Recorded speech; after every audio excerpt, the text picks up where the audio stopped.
కానీ చాలామంది మగవాళ్ళు వచ్చే ప్రాబ్లమ్ ఏంటంటే, సెక్షువల్‌గా వాళ్ళు ప్రాబ్లమ్ ఉన్నప్పుడు యాక్సెప్ట్ చేయడానికి వాళ్ళ మైండ్ అనేది ఒప్పుకోదనమాట.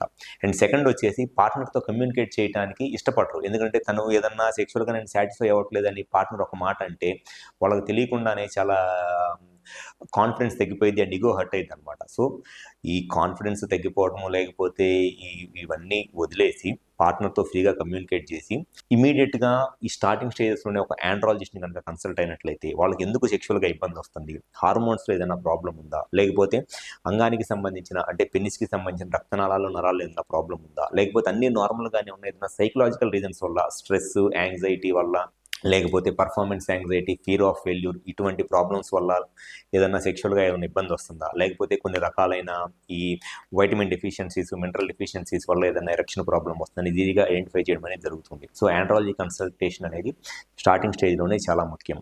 అండ్ నెక్స్ట్ వచ్చేసి చాలామంది మగవాళ్ళలో సెక్షువల్‌గా ఉండే ఒక మెయిన్ ప్రాబ్లమ్ ఏంటి అనంటే, ఇప్పుడున్న సొసైటీలోనో, సిట్యుయేషన్స్‌లోనో ఎక్కువ మంది పార్ట్నర్స్‌తో సెక్స్ చేయటము. లేకపోతే పార్న్ వీడియోస్ చూసి మాస్టర్బేషన్ చేసుకోవటం. ఎప్పుడైతే ఎక్కువ మంది పార్ట్నర్స్‌తో వితౌట్ ఎనీ ప్రొటెక్షన్ సెక్షువల్‌గా కలుస్తారో ఇన్ఫెక్షన్స్ రావటానికి చాలా ఎక్కువ అవకాశం ఉంది. వన్స్ పెన్నిస్‌లో ఉన్న మజిల్ గనుక ఇన్ఫెక్ట్ అయితే, లేకపోతే కొన్నిసార్లు ఈ టెస్టిస్‌కి సంబంధించిన ఇన్ఫెక్షన్స్ ఏదైనా వస్తే హార్మోన్స్‌లో ప్రాబ్లమ్ వచ్చి దానివల్ల సెక్షువల్‌గా డిజైర్ తగ్గిపోయిద్ది. ఎరెక్షన్స్ కూడా తగ్గిపోతాయి.